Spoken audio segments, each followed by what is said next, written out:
Guys, नमस्कार। Myself NR Siyota from Bapini Jodhpur.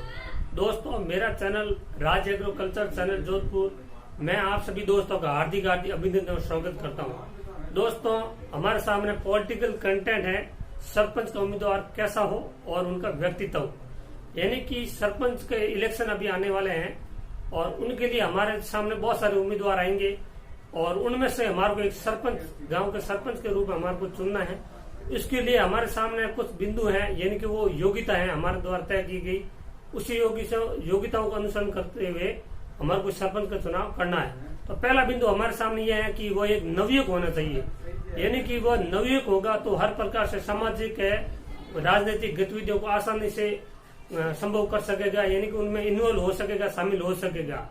और दूसरा बिंदु हमारा यह है कि वो शिक्षित हो, इनकी शिक्षित कितना कि ग्रेजुएट हो, कम से कम स्नातक हो, यानी कि वो इस प्रकार से एजुकेशनशील होगा तो वो ग्राम सेवक है, विकास अधिकारी है, अन्य मतलब के पंचायत समिति के जो या फिर पंचायत के जो अधिकारी उनके साथ में अच्छा कॉम्बिनेशन होगा और गांव के जो विकास कार्य है उसमें मतलब कौन सा बजट लाना है, किस समय लाना है, कितना लगाना है और किस प्रकार से राशि स्वीकृत हुई है, उन सभी को मतलब के कार्यों को आसानी से वो संभव कर सकेगा।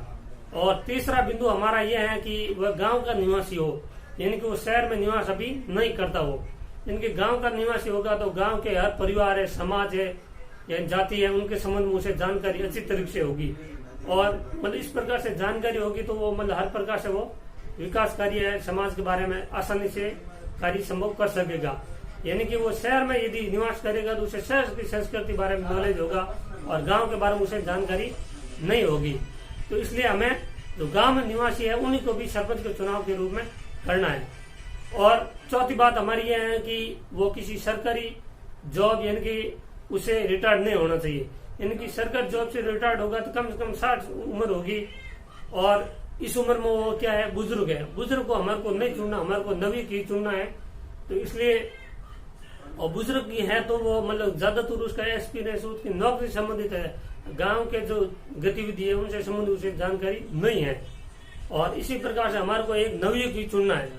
और इसी प्रकार से हमारा मतलब अगला मतलब बिंदु है कि वो मतलब चौथा है, यानी कि वो किसी राजनीतिक पार्टी संबंधित नहीं होना चाहिए। यानी कि राजनीतिक पार्टी से संबंधित होगा तो वो अपने पार्टीवाद करेगा और पार्टी का पक्ष लेगा, पार्टी के अनुसार कार्य करेगा और अपनी पार्टी के लोगों का ही भला करेगा।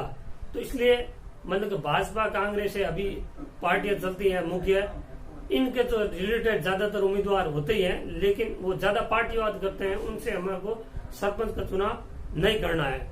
और अगला हमारा बिंदु यह है कि छठा बिंदु यह है कि वो किसी 2 नंबर का कार्य नहीं करना चाहिए, यानी कि 2 नंबर का वह कार्य जो भारत सरकार द्वारा अवैध मान्य है, यानी कि अवैध है, वो कार्य करता है।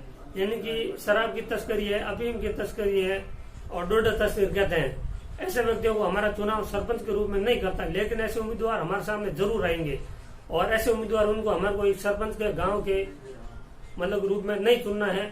और यदि उनको एक्सपीरियंस है तो 2 नंबर के वर्ग का एक्सपीरियंस, लेकिन वो समाज का या गांव के व्यक्तियों का भला नहीं कर सकता है और गांव के विकास कार्य भी वो संभव नहीं कर सकता है।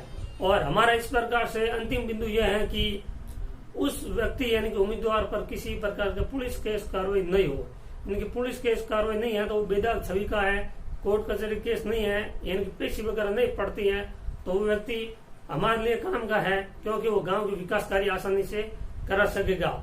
और इसी प्रकार हमारे सामने बहुत सारी मतलब कैंडिडेट आएंगे, उनमें से हमारे को एक कैंडिडेट का चुनाव करना है, यानी कि गांव के मतलब के माहौल भी पैसे दे करके कुछ लोग खराब कर देते हैं, यानी कि पैसे भी बांटते हैं और कुछ मतलब खाना है, खिलाना है, पिलाना है वगैरह भी करते हैं। लेकिन हमारे को उसी व्यक्ति का चुनाव करता है जो योग्य व्यक्ति है, यानी कि व्यक्ति की योग्यता क्या है और इसी प्रकार से योग्यताओं को ध्यान में रख करके हमारे बिंदुओं का अनुसरण करते हुए उसी व्यक्ति का चुनाव करता है। कुछ व्यक्ति ऐसे होते हैं जिनके गाँव के इनके बहुमत होता है उस जाति का और उसी जाति का कैंडिडेट खड़ा होता है, लगभग जीतने का चांस होता है, और लेकिन वो अपराध की मतलब प्रक्रिया में लिप्त है और ऐसे व्यक्तियों को हमारे को चुनाव नहीं करना है।